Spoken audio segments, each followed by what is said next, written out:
जी बिल्कुल ऐसा है कि जीटी रोड पर आज इंतहाई अफसोसनाक वाक़या है जो रूनुमा हुआ है। यहाँ पर एक निजी होटल है जिसके साथ जो गैस सिलेंडर की दुकान थी, जो सिलेंडर लीकेज होने की वजह से यहाँ पर सिलेंडर धमाका होने की वजह से ये ज़मीन है जो मुकम्मल तौर पर ज़मीन बोस हो चुकी है और यहाँ पर रेस्क्यू का ऑपरेशन है जो अभी भी तेज़ी के साथ जारी है। रेस्क्यू एहलकार हैं जो मलबे तले जो दबे अफराद हैं उनको निकालने की कोशिशों में मसरूफ़ है। अभी तक जो 15 अफराद हैं जिनको रेस्क्यू कर लिया गया है, 5 अफराद हैं जो अपनी ज़िंदगी की बाजी हार चुके हैं। ज़िली इंतज़ामिया मुतरक है। सर बताइएगा जी क्या कहेंगे सर?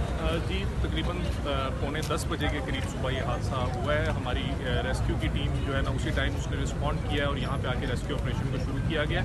इस टाइम अभी तक जो है ना तकरीबन 15 अफराद को रेस्क्यू किया गया है, जिनमें से 5 अफराद जो हैं उनकी डेथ हो चुकी है। बाकी तमाम अफराद को जो DHQ हॉस्पिटल जेहलम है वहाँ पे तिब्बी इमदाद मुहैया की जा रही है। वहाँ पे हमारे CO हेल्थ और तमाम सीनियर डॉक्टर्स और सर्जन वहाँ पे मौजूद हैं और हर तरह से उनको इंश्योर किया जा रहा है कि तमाम तिब्बी इमदाद जो है ना उनको मुहैया की जा सके। एक शदीद ज़ख्मी को जो है ना 2 शदीद ज़ख्मी थे जिनको रेफ़र किया गया था रावलपिंडी, उनमें से एक की डेथ हुई है और एक जो है ना वो होली फैमिली हॉस्पिटल उनको रेफ़र किया गया। सर क्या उम्मीद है, ऑपरेशन तो अभी जारी है, क्या समझते हैं कि कितने अफराद का अभी तक कोई इतलात है, कोई लवाकिन उनको उन्होंने बताया हुआ? जी तकरीबन जो 4 से 5 अफराद जो हैं वो ये ख्याल किया जा रहा है कि अभी तक मलबे के नीचे दबे हुए हैं, उनको निकालने के लिए जो है वो रेस्क्यू ऑपरेशन जारी है।